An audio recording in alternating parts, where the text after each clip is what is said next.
بسم اللہ الرحمن الرحیم۔ السلام علیکم ورحمۃ اللہ وبرکاتہ۔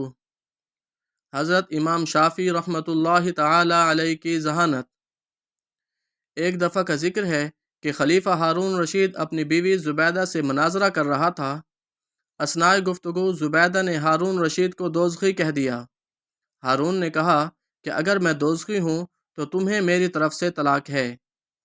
زبیدہ اٹھ کر کمرے میں چلی گئی۔ چونکہ خلیفہ کو زبیدہ سے بہت محبت تھی اور زبیدہ بھی خلیفہ کو نہایت محبوب رکھتی تھی، اس لیے دونوں بے قرار ہوئے۔ ملک کے نامور علماء کرام کو بلایا گیا اور ان سے مسئلے کا حل پوچھا گیا۔ تمام علماء کرام اس مسئلے پر اپنا موقف دینے سے قاصر رہے۔ ان کا یہ کہنا تھا کہ اللہ رب العزت کے علاوہ کوئی نہیں جانتا کہ بادشاہ جنتی ہے یا دوزخی، اس لیے اس مسئلے کا حل بہت پیچیدہ ہے۔ اتنے میں مجمع میں سے ایک لڑکے نے صدا بلند کی کہ میں اس مسئلے کا حل بتا سکتا ہوں۔ سب لوگ حیران رہ گئے کہ ایک لڑکا جس کی عمر 11 برس سے بھی کم ہے، وہ اتنے پیچیدہ مسئلے کا حل جانتا ہے۔ ہارون رشید نے اس لڑکے کو بلا کر پوچھا تو لڑکے نے کہا، چونکہ آپ سائل ہیں اس لیے تخت سے نیچے اتر جائیں اور مجھے تخت پر بیٹھنے دیں، تب میں جواب دوں گا۔ خلیفہ نے ایسا ہی کیا۔ جب لڑکا تخت پر بیٹھا تو لڑکے نے کہا کہ میں تمہارے سوال کا جواب بعد میں دوں گا، پہلے تم میری بات کا جواب دو۔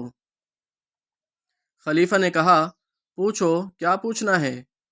لڑکے نے کہا، کیا کبھی کسی گناہ کے کر سکنے کی ہمت ہوتے ہوئے تم نے خوف خداوندی سے اس گناہ کو ترک کیا؟ خلیفہ نے کہا، ہاں۔ تب لڑکے نے کہا کہ میں حکم دیتا ہوں کہ تم جنتی ہو۔ تمام علماء کرام نے یہ سن کر کہا کہ یہ کس طرح اور کس حکم سے ہے؟ جواب میں لڑکے نے قرآن کریم کی ان آیات کی تلاوت کی۔ وَأَمَّا مَنْ خَافَ مَقَامَ رَبِّهِ وَنَهَى النَّفْسَ عَنِ الْهَوَىٰ فَإِنَّ الْجَنَّةَ هِيَ الْمَأْوَىٰ۔ ترجمہ، اور وہ جو اپنے رب کے حضور کھڑا ہونے سے ڈرا اور نفس کو خواہش سے روکا تو بے شک جنت ہی اس کا ٹھکانہ ہے۔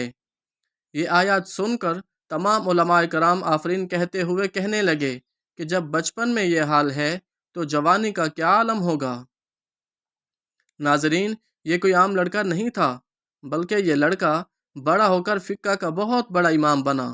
آج تک دنیا اسے حضرت امام شافعی رحمۃ اللہ تعالی علیہ کے نام سے جانتی ہے۔